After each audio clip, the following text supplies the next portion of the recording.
Okay, so in this video, we will define the notion of critical points. So we say that a value of x0 is a critical point of the function y equals f of x if the derivative of the function at x0 is either equal to 0 or the derivative again of the function at x0 is undefined. So this is the very simple definition of a critical point. And here's a consequence of this. A function can only change from increasing to decreasing or decreasing to increasing by going through a critical point. So you can see why these points are important points of the graph of a function. And let's see why this conclusion, this consequence of the notion of critical point is fairly obvious. So if the derivative on an interval is positive, then we know this implies that the function is either increasing concave up or increasing concave down. But either way, the function is always increasing. Similarly, if our derivative is now negative on some interval, then we know the graph of our function is necessarily decreasing. Now, of course, it could be decreasing concave up or decreasing concave down, but either way the function is always decreasing. So where can there be a change from increasing to decreasing or decreasing to increasing? Well, it can't happen when the derivative is positive, because then the function is always increasing. It can't happen when the derivative is negative, because then the graph is always decreasing. So if we exclude the values when the derivative is positive and negative, all that's left are two possibilities. The derivative is either equal to 0, or maybe it doesn't exist, therefore is undefined. So you can see that this is why critical points are so important.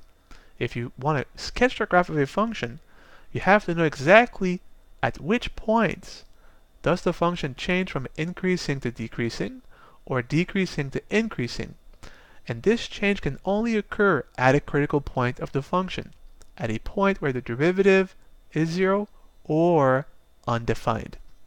Now, one last remark, and you have to be careful about this. It is not because you have a critical point that at this point the function will necessarily change from increasing to decreasing or decreasing to increasing. The statement says the function can only change from increasing to decreasing or decreasing to increasing by going through a critical point. But a critical point does not guarantee such a change. And to show this, we can give a very simple example, and that is the function y equals x cubed.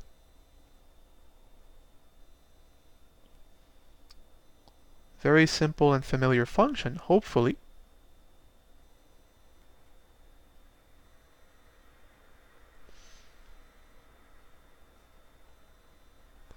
So let's look at the derivative of this function. The derivative of x cubed by the power rule is 3x squared. And notice that this is equal to 0 only when x is equal to 0.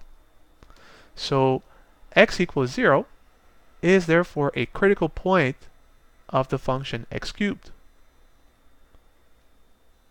And we usually abbreviate critical point with CP. So we have a point x equals 0 at which the derivative of our function is equal to 0.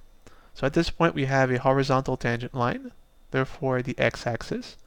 And notice that even though x equals 0 is indeed a critical point of x cubed, the function is always increasing. It increases from the left, and then once we go through the critical point x equals 0, the function remains an increasing function. And so hopefully this emphasizes the point that a function can only change from increasing to decreasing or decreasing to increasing by going through a critical point, a point where the derivative is 0 or undefined.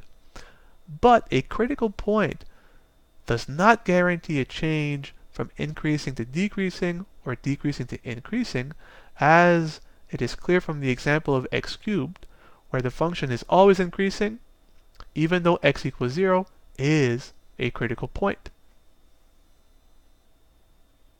And that's it.